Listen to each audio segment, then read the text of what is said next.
Chapter 6. Recovering your cognition. A stroke damages the brain, impacting both the body and the mind. Unfortunately, about a third of stroke survivors may experience significant changes in their thinking skills, things like memory, attention, and reasoning. They may face challenges with interpreting what they see. These impairments can negatively affect safety and independence. We continued our talk with occupational therapy expert Dr. Glenn Gillen to bring you information on the effects of strokes on cognition and perception. Learn what you can do to speed recovery of these critical functions of the brain for you or your loved one. Question 34. What are cognition and perception? Dr. Gillen. They are two different things. Cognition includes all the mental functions that support everyday living. Perception is our ability to take in information through the senses and interpret it. We usually take these things for granted because we don't think about them when they're working. It's only when things become impaired, when we can't go on autopilot anymore, that we become aware of these mental processes. For example, if you're going to the grocery store, the first thing you do is get into your vehicle. You have to remember how to work the vehicle. We call that procedural memory, and that is a cognitive function. The next thing you need to do is remember the way to the grocery store. We call that wayfinding, and that's a cognitive function. If on the way to the grocery store your usual route is disrupted by a closed road, then you need to problem solve to find another route, and that's another cognitive function. Once you're in the grocery store, you need to remember your list of groceries, another cognitive function. A grocery store is a stimulating environment, so you need to be able to sustain attention on the task at hand and not be distracted by whatever is going on around you. That's another cognitive function. When you check out, you need to do calculations related to your money management, making sure you have enough money, getting the correct change, and so on. And that's another cognitive function. Throughout the simple task of grocery shopping, multiple cognitive functions are required. Question 35. How are cognition and perception affected by stroke? Dr. Gillen. Unfortunately, they're very commonly impaired by a stroke, and these impairments limit our ability to engage in everyday tasks. Attention deficits are highly prevalent and also long-lasting. After a stroke, you might lose your ability to sustain your attention over time or to attend to items selectively without being distracted. Memory functions of different types tend to become impaired. Short-term memory, or working memory, is required for you to keep things in mind as you work with them. Some people lose their long-term memory, becoming unable to remember things that happened prior to the stroke. They also can't hold on to new memories. A major impact of a stroke is the inability to be aware of the deficit you have. That's a scary combination. Cognitive deficits that might lead to safety concerns and not even being aware that you have those deficits.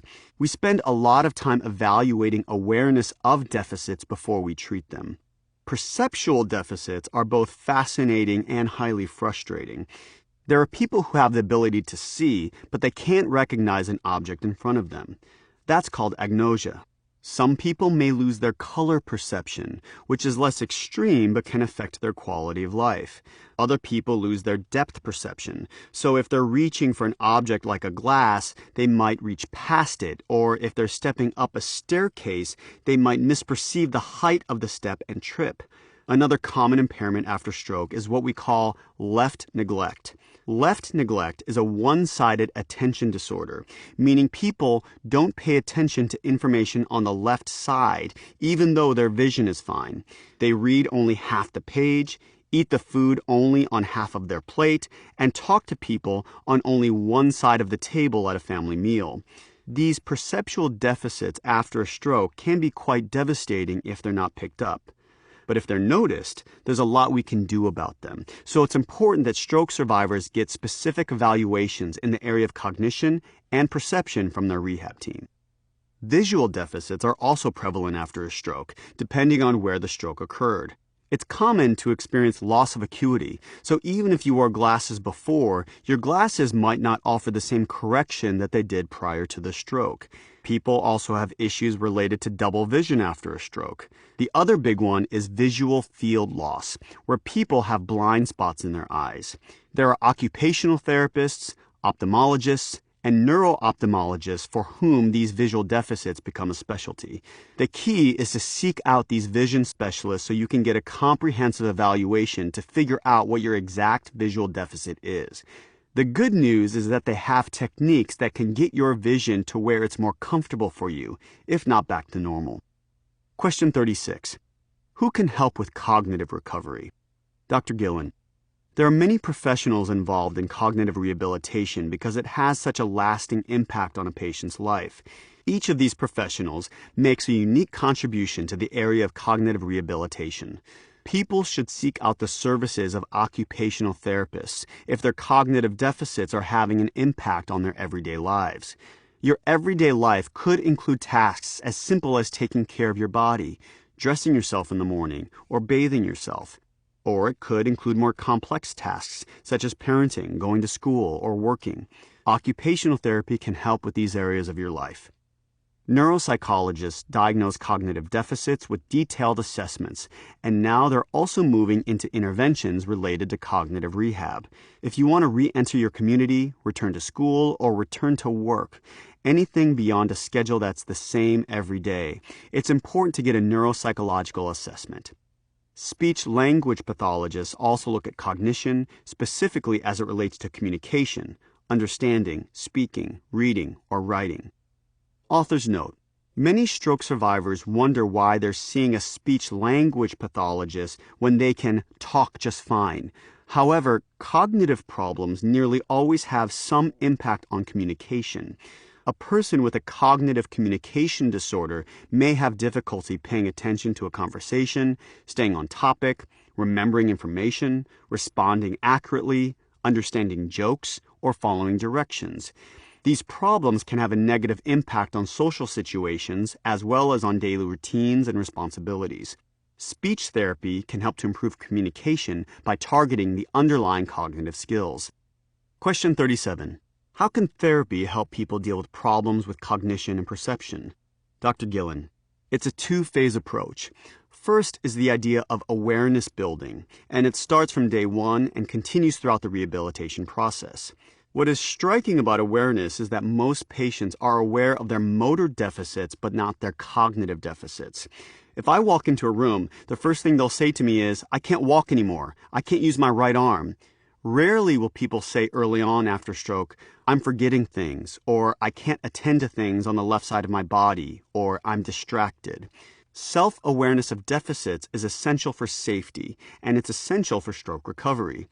We've had some people with severe perceptual deficits tell us they're going to drive home from the hospital, and that would be disastrous. People fall when they're in the rehab unit because they're not aware that they can't stand up on their own. You have to be aware of what you can and can't do. Once you know you have a problem and understand how it affects your life, you can set realistic goals and start to work on them. The next phase after awareness is strategy training.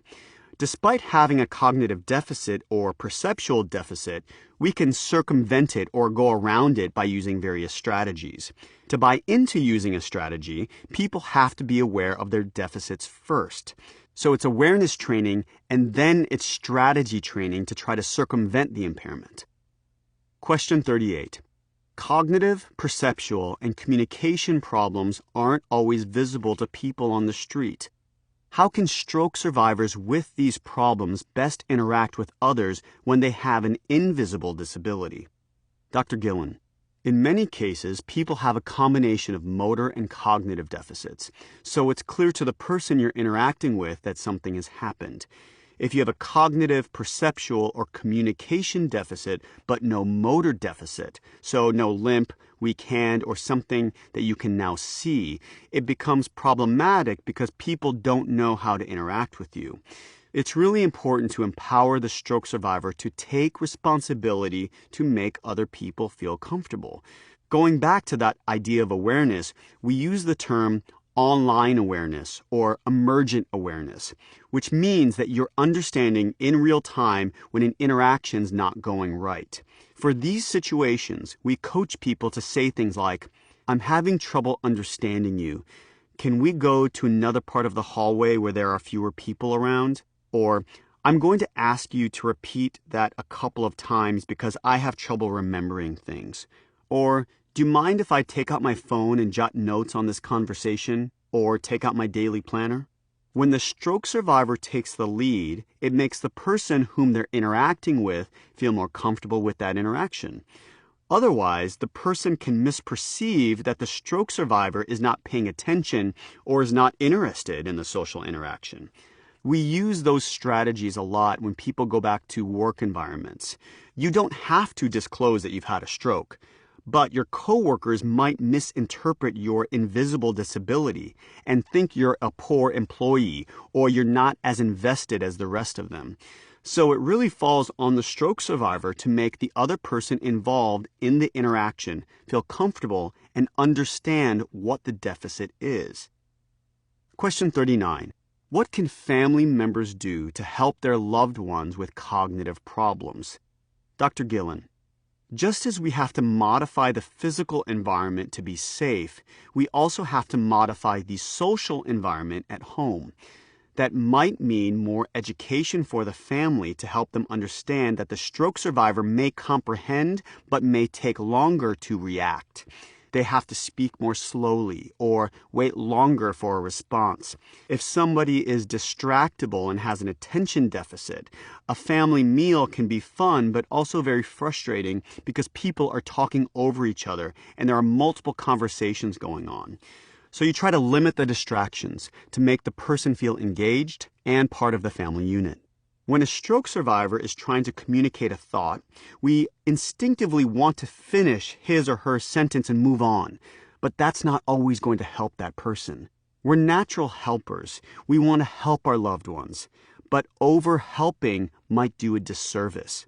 Sometimes we have to give stroke survivors some time and let them figure things out for themselves, which feels good for them, rather than jumping in to help right away.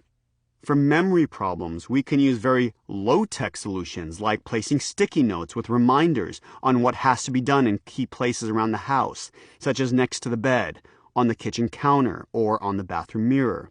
We can also use higher-tech solutions like alarm reminders on our phones. We use things like memory books and diaries all the time for people to remind themselves about their appointments or that they need to make an appointment. Families can support their loved ones in being more independent by using strategies like these. A stroke survivor says, "I'm so sensitive to noise now. It's overwhelming to go out to a restaurant or a mall. Why is this? And what can I do about it?" Dr. Gillen. It's a problem with selective attention. If you're walking in a mall, there are so many conversations going on around you. Someone who hasn't had a stroke can focus on the person they're shopping with and screen out all that irrelevant background noise. After a stroke, that becomes very difficult.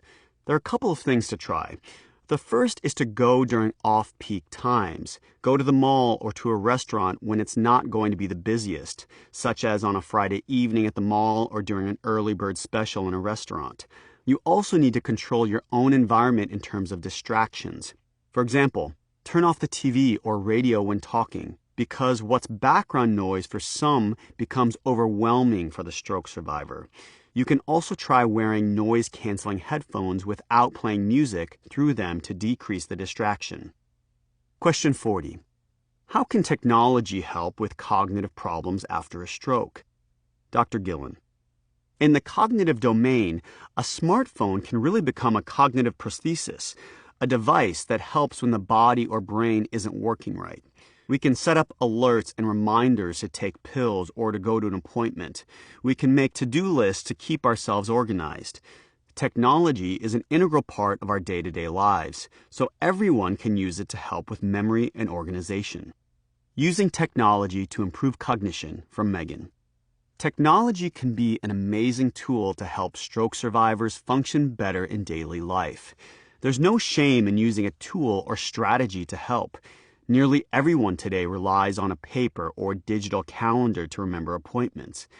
Our lives are simply too complicated for anyone to keep everything in his or her head. Your smartphone is already filled with tools you can use to help with cognition.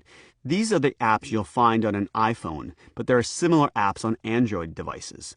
Calendar. Enter future appointments and create alerts to remind you when it's time to get ready and time to leave. You can also enter the things you've done each day so you can look back to know when something happened. Maps. Get turn-by-turn directions to your destination so you won't get lost. Drop a pin on the map to remember where you parked.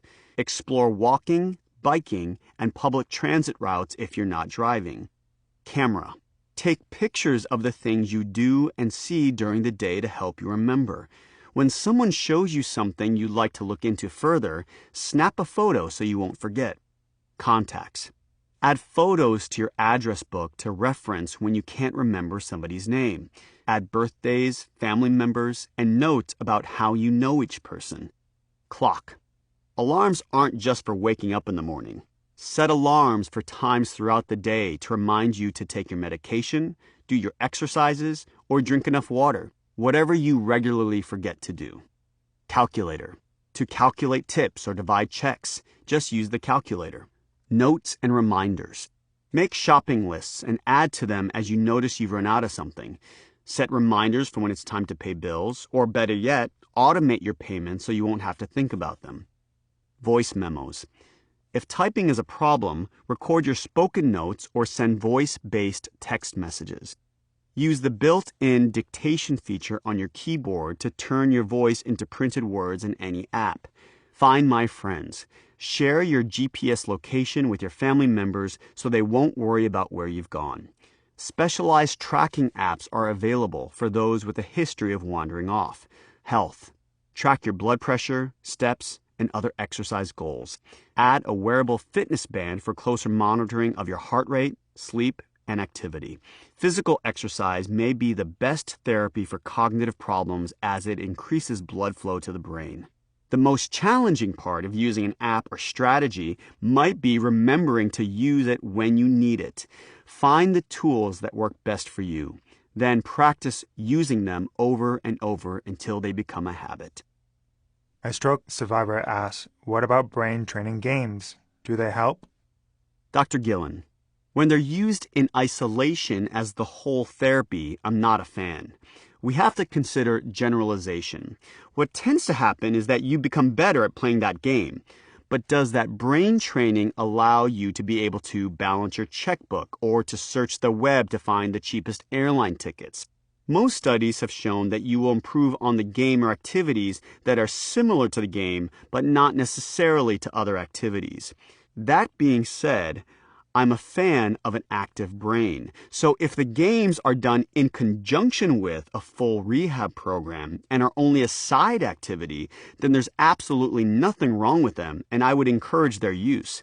If people are motivated by a program like Lumosity or Brain HQ, that's great, but it can't be the only thing. It's not going to be the change agent for people, but it's probably better than watching TV. Takeaway points. Impairments in cognition and perception are very common after a stroke. This can include problems with attention, memory, and processing what is seen. Stroke survivors may not even be aware they have these problems, which puts safety at risk. Cognitive therapy can be performed by an occupational therapist, speech-language pathologist, or neuropsychologist. Therapy for cognition first builds self-awareness, then trains the patient to use strategies to deal with the problems. Cognitive and perceptual problems are often invisible disabilities. Stroke survivors can learn to recognize when their disabilities are creating problems, then take the lead on using a strategy or educating others. Family members may need to modify how they interact with a stroke survivor with cognitive impairments. Limit distractions, speak slower, be patient, and use strategies. Use technology to help with memory and organization and to keep the brain active.